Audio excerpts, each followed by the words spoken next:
कि अब ये एक और मुलाकात उनकी प्रेसिडेंट पुतिन के साथ होगी और हो सकता है कि यूक्रेन और रशिया की जंग बंद करवाने में हो सकता है कोई निकल ही आए ऐसा मौका। जो बाइडेन ने कॉल किया प्राइम मिनिस्टर नरेंद्र मोदी को और उनसे हैव डिमांड की है कि आप जो है रशिया को मनाएं और रशिया यूक्रेन की जो जंग है वो खत्म करवाएं, हमारे बीच जो है पीस एग्रीमेंट करवाए। जो बाइडेन जो है, जो अमेरिकन प्रेसिडेंट, अभी तक तो खैर वही चल रहे हैं, तो उनके साथ मोदी जी की बात हुई है और यूक्रेन का जो विजिट था मोदी जी का उस पर भी बात की गई है। एशिया में सबसे बड़ी जो मंडी है ना वो एशिया में है। ठीक है। तो वो अमेरिका कहता है यार मेरा प्लांट जो है वो इंडिया में लगाओ, उधर से इर्द गिर्द में जल्दी जो है ना ये चीजें पहुंच जाए ना, मुझे इसमें ज्यादा खर्चा है। ठीक है। ये चीज है। प्रेसिडेंट जो बाइडेन और मोदी ने बात जो की है वो यूक्रेन की भी की है। आपको लगता है कि ये दोनों कंट्रीज, बड़ी कंट्रीज मिलके, बड़े लीडर मिलके यूक्रेन में अमन ला सकेंगे? अगर हम इसको इस तरह ना भी लें तो तब भी ब्रिक्स में तो उन्होंने जाना ही था, लेकिन ये बात है अपनी जगह पर कि इस वक्त जो हालात चल रहे हैं उसमें उनका जाना बहुत ज़रूरी लगता है कि ये भी एक वजह है कि वो वहाँ पर जाना चाह रहे हैं और वो बात करेंगे जंग के हवाले से भी। जो बाइडन मोदी जी को कॉल्स कर रहे हैं कि प्लीज़ हमारा कोई कंसेंसस और एक पीस एग्रीमेंट करा दे रशिया के साथ, तो एक ह्यूज डिफरेंस आपको दिखता हुआ दिखाई भी दे रहा है पाकिस्तान और हिंदुस्तान के दरमियान।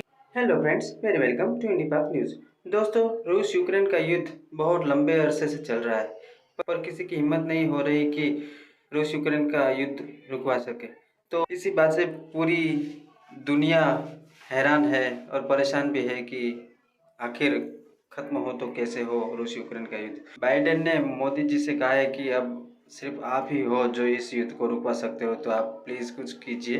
तो इसी हवाले से बात करें पाकिस्तानी मीडिया, आइए मिलकर वॉच करते हैं। मीडिएशन या आर्बिट्रेशन या किसी भी प्रकार का डिस्प्यूट रेजोल्यूशन की जो सबसे बड़ी कंडीशन होती है आरजू जी, वो है कम्युनिकेशन का गैप नहीं होना चाहिए।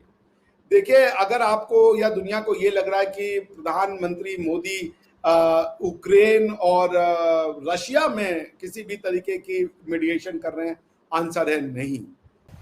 जो यूक्रेन और रशिया का एक इस वक्त चल रहा है मामला और उसके ऊपर आपको पता है कि मोरिसा पहले रशिया और फिर यूक्रेन पहुंचे, उसमें भी इनके टॉक्स हो सकती हैं, पॉसिबिलिटी है, क्योंकि रशिया ने और प्रेसिडेंट पुतिन ने यस किया है, बातचीत करने को, डायलॉग वो कर रहे हैं।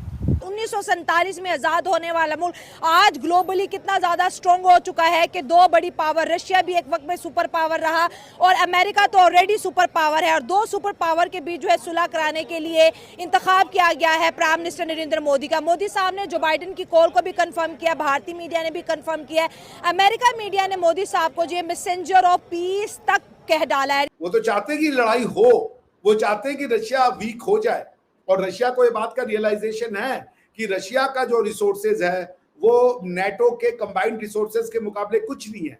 लेकिन रशिया को किस्मत अच्छी है कि उनको इंडिया और चाइना मिल गया, जिससे कि वो नेटो के कंबाइंड रिसोर्सेज को इंडिया और चाइना के रिसोर्सेज के थ्रू वो फाइट ऑन कर सके। 196 या 200 के लगभग ममालिक मौजूद हैं। इन 204 में से सिर्फ इंडिया ही वो वाहिद मुल्क है जिसने बैक वक्त दो मुख्तलिफ जो राइवलरीज हैं एक दूसरे की, दो मुख्तलिफ ममालिक जिनकी आपस में जंग चल रही है, उनका बैक वक्त दौरा किया है और दोनों ममालिक में डंके की चोट पर यह बात की है कि दोनों ममालिक आपस में एक टेबल पर बैठकर कोई पीस एग्रीमेंट तय करे और दुनिया में अमन और शांति का जो नया चैप्टर हो उसको शुरू करने। एशिया के इर्द गिर्द जितने भी कंट्रीज हैं वहां पे अगर अमेरिका को किसी चीज की जरूरत होगी तो इसलिए इंडिया के साथ कॉन्ट्रैक्ट किया, कहीं ना कहीं ये बिल्कुल लॉजिकल बात है, क्योंकि आप देख सकते हैं अगर रशिया यूक्रेन की बात करें, आप दोनों कंट्रीज में जंग चल रही है और यूएस जो है वो यूक्रेन को वेपन सप्लाई कर रहा है। अब देखने में यही आता है कि भाई यूएसए से वेपन जाएं, में भी दूसरे कंट्री से वेपन जाएं, तो कहीं ना कहीं उन्हें जरूरत पड़ती है। प्रधानमंत्री मोदी ने सबसे पहले बातचीत की जेलेंस्की साहब से, राष्ट्रपति जेलेंस्की से, उसके बाद उन्होंने बातचीत की राष्ट्रपति बाइडेन से और उसके तुरंत बाद उन्होंने बातचीत की राष्ट्रपति पुतिन से। Indian prime minister Narendra Modi एक बार फिर रशिया जाने के लिए तैयार हो चुके हैं और उन्होंने कंफर्म कर दिया है to president Putin his readiness to attend BRICS summit in Kazan. अब रशिया में ये समिट हो रही है, ब्रिक्स समिट। आज इंडिया को बुलाया जा रहा है, आज इंडिया की हेल्प मांगी जा रही है, तो इंडिया के मोदी साहब ने जो बाइडेन की कॉल बंद होते उन्होंने कॉल की है पुतिन को, पुतिन से बात की है कि हम जो है रशिया और यूक्रेन की जो है जंग बंदी करवाने की बात करें। सर यहाँ पे सवाल ये भी पैदा होता है कि देखें अमेरिका जैसा मुल्क जो है आज वो सिर्फ और सिर्फ कहते हैं ना कि इंडिया के बलबूते बैठा हुआ है। जो जप्फी मोदी साहब ने रशिया में पुतिन को डाली, वो जप्फी की तो वाह होगी, यूरोप को समझ आ गई कि भाई पुतिन अगर मानेगा तो मोदी की बात मानेगा। अब तो अमेरिका जो है सपोर्ट कर रहा है, ठीक, फलस्तीन को सपोर्ट कर रहा है, फलस्तीन को नहीं, इसराइल को सपोर्ट कर रहा है ना।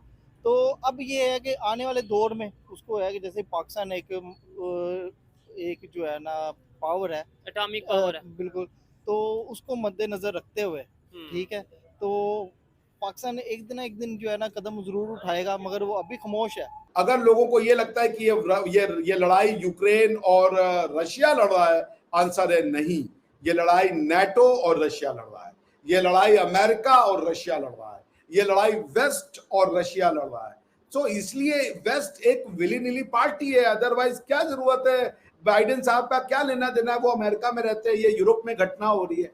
मगर सबको पता है कि जब तक अमेरिका नहीं चाहेगा ये पीस नहीं हो सकता। पाकिस्तान ने दावतनामा भेजा है मोदी साहब को कि वो तशरीफ लेके जाएं पाकिस्तान और अटेंड करें एससीओ समिट। उसके लिए आप ना ही समझें, क्योंकि उसके लिए कोई यस नहीं किया गया। इंडिया की तरफ से एससीओ समिट के लिए यस नहीं किया, लेकिन ब्रिक्स के लिए उन्होंने फौरन यस कर दिया। हालांकि एससीओ ब्रिक्स से पहले और ब्रिक्स बाद में है, लेकिन फिर भी ब्रिक्स का कंफर्मेशन दे दी गई। नौ मोदी जी एक जो दुनिया के उफक पर मौजूद ताकतवर लीडर्स मौजूद हैं, चाहे प्यूटन है, शी जिनपिंग हो गया, उसके साथ साथ जो बाइडेन हो गया, उसी फहरिस्त में नौ मोदी जी कहीं ना कहीं आपको आते हुए दिखाई दे रहे हैं। यूक्रेन का जो ऑफेंसिव है कुर्स्क में, और जो उन्होंने कुछ रशियन जो टेरिटरी में जाके कंट्रोल किया है टेरिटरी को, उससे तो ये देखने में लगता है कि NATO is not in a mood to simply go for arbitration या मीडिएशन। ये जो है उनका यूक्रेन का विजिट, ये दुनिया का इस वक्त सबसे अहम विजिट था, क्योंकि इसके थ्रू ऐसा बहुत कुछ हो सकता है, बहुत सारी डेवलपमेंट सामने आ सकती हैं जो दुनिया का नक्शा, यानी जो इस वक्त हालात बने हुए, ये बदल कर रखते हैं। पुतिन को जब मोदी साहब ने हक की तो इसको यूरोपियन मीडिया ने प्रेस कॉन्फ्रेंस में डॉक्टर जयशंकर के सामने रखा कि आप इस वक्त यूक्रेन में मौजूद है।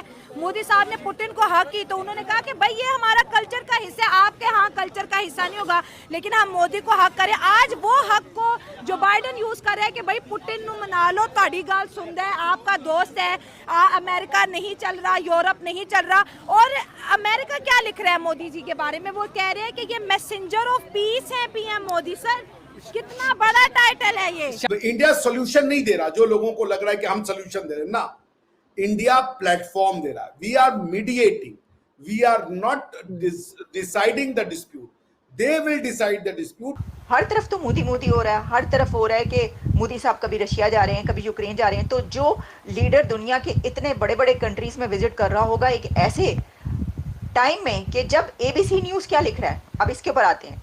एबीसी न्यूज ये लिख रहा है, a war time visit bye Modi, the popular and powerful leader of the world second most populous nation, its fifth largest economy and a major military and economic partner for Russia, has long been near the top of Kyiv's diplomatic wish list। ये उन्होंने लिखा था ABC ने, और ABC इसके ऊपर उसने बातचीत भी की है इसके ऊपर, और वो ये लिख रहा है कि इंडिया का आप ये कह सकती हैं कि इंडिया डबल स्टैंडर्ड यूज़ कर सकता है यहाँ पे, और डबल फेस, मतलब कि अपनी डिप्लोमेसी चलाएगा, यानी कि वो अमेरिका की हाँ में हाँ भी मिलाएगा और रशिया को छोड़ेगा भी नहीं। क्यों? क्योंकि ऐसे ही कर रहे हैं इंडिया। एग्जैक्टली क्योंकि इंडिया इस टाइम चाइना को क्रॉस कर चुका है रशिया से ऑयल बाय करने में। एक बार फिर मोदी साहब उड़ान भरने लगे हैं और वो जहाज़ में बैठ के जो है वो जाने वाले हैं रशिया की तरफ।